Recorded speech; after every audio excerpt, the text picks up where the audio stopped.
Standing in that perfectly manicured backyard, Gerald Brennan looked me dead in the eyes and told me I should be grateful they let me sleep in their garage. I was holding his granddaughter, his own blood, 8 months old with her daddy's eyes and my stubborn chin. This man in his expensive suit wanted me to say thank you for a cot next to the lawn mower. My name is Susie O'Donnell. I'm 29 years old, and 3 months ago I walked into a trap that would cost me nearly everything. The mistake seemed reasonable at first. My husband Tyler got deployed to Germany for 14 months. We had a 5-month-old baby. His parents owned this massive house with empty bedrooms. When Phyllis offered to help, she actually cried. She said family takes care of family. What she didn't mention was that I'd become their personal servant, their punching bag, and their ATM. Tyler and I had been married 2 years, finally getting stable. Our joint account held $47,000, enough for a down payment on our starter home when he returned. Then I moved into the Brennan house, and everything changed. You know the type of house. Massive columns serving no purpose whatsoever. Circular driveway designed purely for showing off. The kind that screams wealth while whispering that most of it lives on credit cards. But it looked impressive from the outside, which turned out to be the only thing that mattered to the Brennans. The first week felt fine. Phyllis showed me to a nice guest room. Gerald helped carry bags. Brooke, Tyler's older sister, even brought a casserole. I thought maybe I'd been too harsh in my private judgments. That feeling lasted exactly 2 weeks. If you want the full truth, hit like so this story reaches more people. Phyllis mentioned the guest room was actually reserved for her sister's visit. Would I mind moving to the space above the garage? Just temporarily, of course. The space turned out to be unfinished storage with a camping cot and a space heater that worked about as well as a birthday candle in a blizzard. I'm convinced I could have stored ice cream up there without a freezer, but I told myself it was temporary. Then they took my car. Well, they convinced me to hand it over. Phyllis claimed the neighborhood had break-ins. She said I didn't need to drive anywhere since everything was at the house. And I, exhausted from sleepless nights with a fussy baby, gave her my keys like an absolute fool. I haven't driven in 3 months. The bank account disappeared next. Gerald somehow got himself added and started giving me a weekly allowance of $40 for me and a baby. Have you seen formula prices lately? The expensive diapers that didn't give Lily a rash cost $28 a box. That left roughly $12 for food. I started skipping meals so my daughter wouldn't go without. Lost 15 pounds I didn't have to lose. My phone got switched to their family plan for convenience. What they didn't mention was they could monitor everything I did. The one time I tried emailing Tyler the truth, Phyllis found it on the family computer and deleted it. Then she took away my laundry privileges as punishment. I spent 2 weeks hand-washing baby clothes while my knuckles cracked and bled. Brooke visited almost daily, but never to help. She came to report back to her mother about everything I did wrong. The dishes weren't clean enough. The baby cried too much. I wasn't grateful enough for everything her generous family was doing for poor little me. Brooke never liked me anyway. I came from a working-class family. My father worked with his hands. In Brooke's world, that made me less than. She made sure I never forgot it. YouTube. Comment justice if you believe she deserved justice.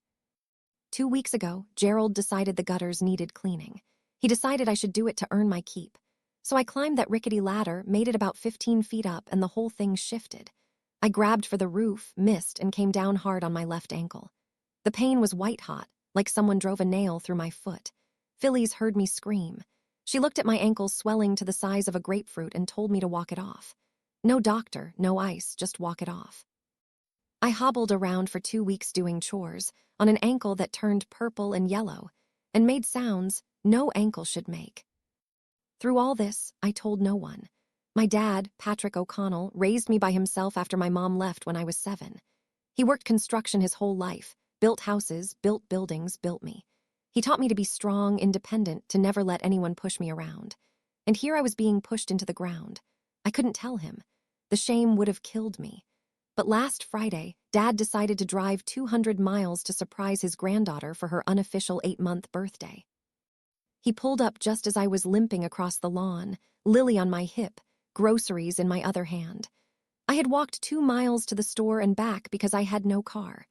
My ankle was screaming, and my father saw everything. He watched me struggle up the driveway. Then he asked where my car was. I told him his mom took it, that I was lucky they let me stay. My father's face went through 7 emotions in 3 seconds. Confusion, anger, rage, more rage, and finally something that scared me more than all the others. Calm. Complete calm. The kind that comes right before a hurricane makes landfall. He opened his truck door and spoke 4 words that changed everything. Get in the car. We're fixing this tonight. I didn't know what that meant, but the look in his eyes told me the Brennans had just made a very serious enemy. Patrick O'Connell didn't lose fights, not ever. Type yes if you want to see all targets hit at once. My father drove us to a diner 3 towns over. He said he didn't want anyone reporting back to the Brennans. At the time, I thought he was being paranoid. Later, I realized he was being strategic. Everything Dad did from that moment was calculated. The man spent 35 years in union construction. He knew how to deal with bullies. And the Brennans, he told me over coffee, were running one of the oldest cons in the book. I told him everything that night. Every humiliation, every stolen privilege. The words poured out like water from a broken pipe. 3 months of silence finally breaking free. I told him about the monitoring, the deleted emails, the controlled phone access. Every video call with Tyler had his parents in the room listening. If I tried texting something real, they checked my phone. I was completely cut off from my own husband. But worse than that, Phyllis called Tyler regularly on her own phone, gushing about how wonderful everything was, how happy I seemed, how grateful I was. She made it sound like I was thriving. And Tyler, stuck on a base 6,000 miles away with limited internet and no reason to doubt his own parents, believed every word. Dad asked about the bank account. I told him Gerald handled everything. I got $40 on Mondays, and that was all I saw of our money. Dad asked if I still had login access. I said I thought so. I'd never actually tried since moving in. My father smiled then, not a happy smile. The kind a chess player makes when they see checkmate 3 moves away. He dropped money on the table and said we were going to Kinko's at 11 at night. Kinko's at that hour is a strange place. There was a guy in a bathrobe making copies of something I chose not to look at. And there was me, logging into a bank account I hadn't seen in 3 months. The numbers didn't make sense at first. We should have had around $47,000. Tyler's military pay had been depositing automatically. There should have been more by now, not less. But the screen showed $8,200. Nearly $39,000 had vanished. Dad pulled up a chair and said we should look at the transaction history. We printed page after page, and the story they told was ugly. Share this video so communities understand what was hiding. Transfers to BB Holdings LLC, $15,000 over 3 months. I had no idea what that was until Dad searched and found Brooke's Instagram boutique. She'd been selling healing crystals to gullible women. Rocks that looked like they came from a parking lot after a rainstorm. 0 real customers and apparently 0 conscience about where its funding came from. Cash withdrawals every few days. Big ones. 500 here, 300 there. The pattern matched Phyllis's lifestyle perfectly. Her twice-weekly salon appointments, her shopping trips to stores I couldn't afford to walk into, her lunches with church ladies where everyone pretended to be humble while comparing designer handbags. Marina fees and boat club memberships. Gerald didn't even own a boat, but he liked hanging around people who did, using our money to fund his fantasy life. And then Tyler's credit card.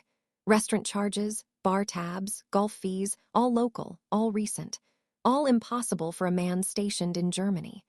Gerald had been using his own son's identity while his daughter-in-law starved in his garage. My father said something I'll never forget. He leaned back and said he'd seen mob accounting that was more subtle than this. He wasn't wrong. The Brennans hadn't even tried to hide it. They were so confident I would never check that they'd left a trail a blind accountant could follow. Dad was already on his phone.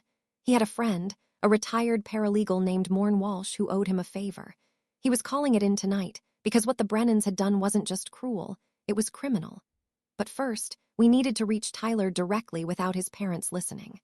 Morn Walsh showed up at Kinko's at midnight in fuzzy pink slippers and a Michigan sweatshirt. She looked like someone's grandmother arriving to bake cookies. She was not there to bake cookies. Within 5 minutes of reviewing our printouts, she'd identified 3 criminal charges the Brennans could face. Financial exploitation, fraud, and the big one, identity theft. Using Tyler's credit card without permission wasn't just disgusting, it was a federal crime. And the military takes financial crimes against service members extremely seriously. If this shocked you, comment exposed below. Morn said the consequences were significant, prison time significant, but we had a problem. When I first moved in, Phillies had me sign a stack of paperwork. Insurance forms, she'd called it. Emergency contacts. I'd been exhausted with a 5-month-old who wasn't sleeping. I signed whatever she put in front of me.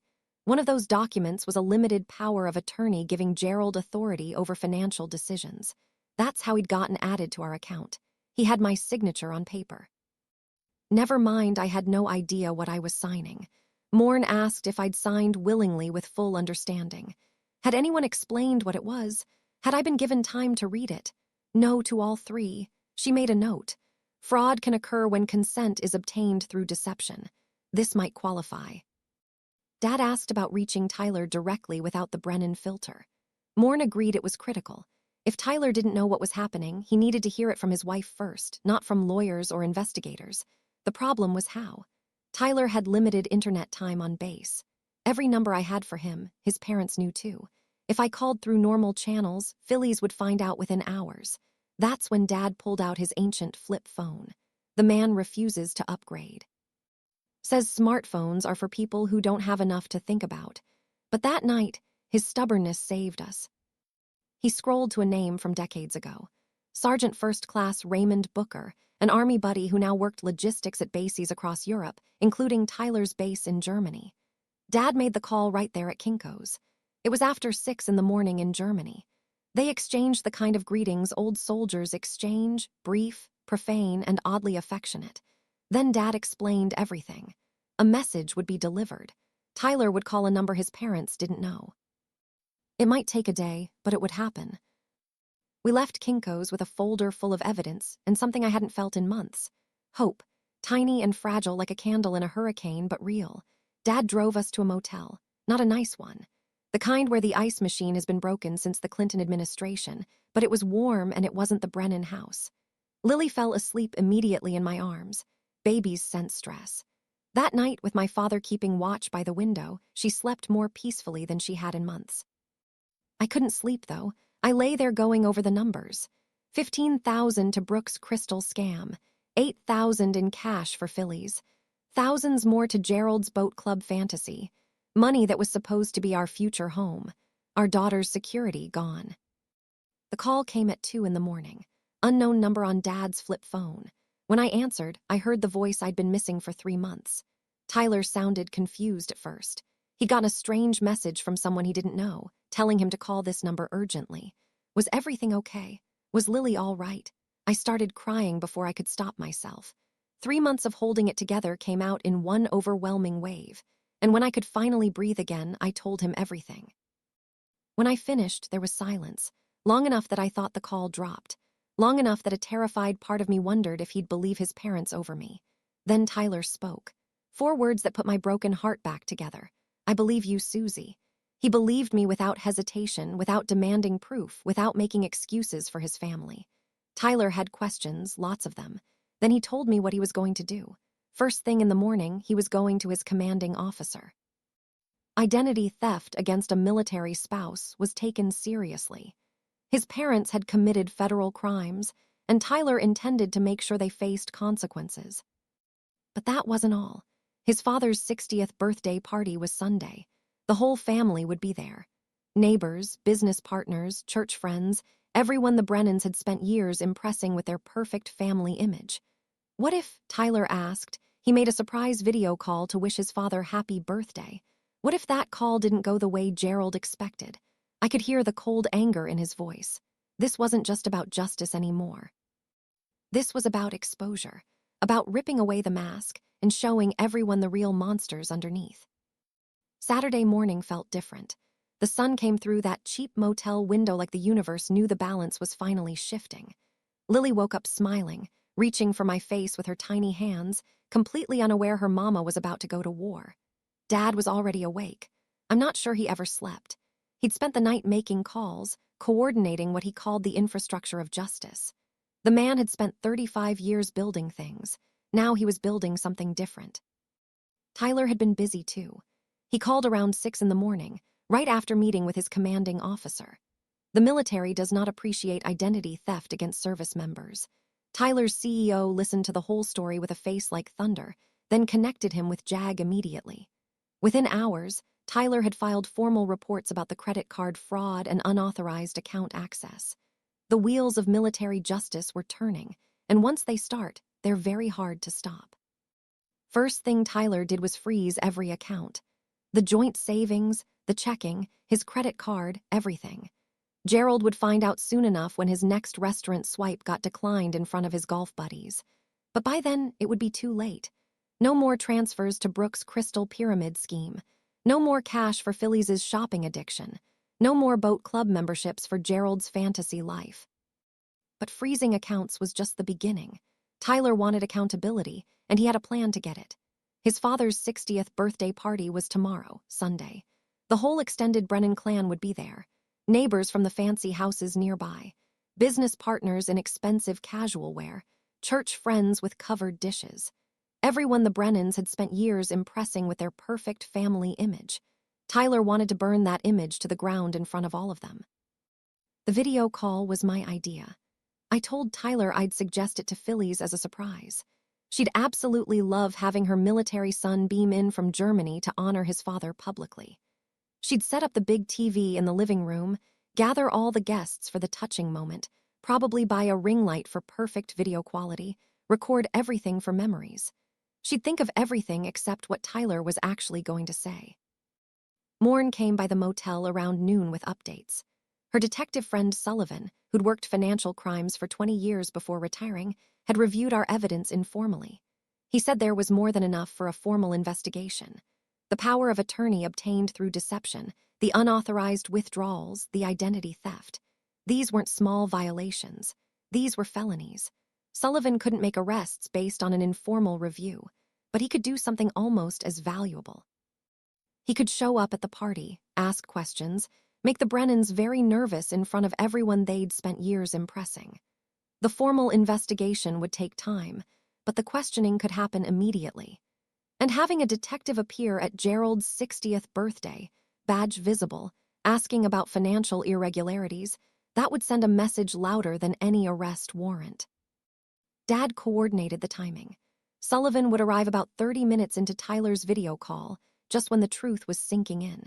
Just when Gerald and Phillies were scrambling for explanations. Dad even practiced his innocent face in the motel mirror that afternoon.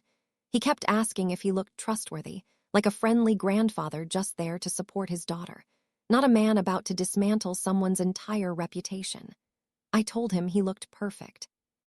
He said I was a terrible liar, but he appreciated the effort. I had to go back to that house, face Phillies, pretend nothing had changed, play the grateful daughter-in-law for one more day. The thought made my skin crawl, but if they suspected anything, they might cancel the party. They might destroy evidence. I needed them comfortable, confident, completely unprepared. Dad drove me back around 4. Before I got out, he texted me exactly where I'd hidden my packed bag in the garage, behind the old paint cans on the metal shelf near the lawn equipment. He'd grab it tomorrow, while everyone was distracted by the party.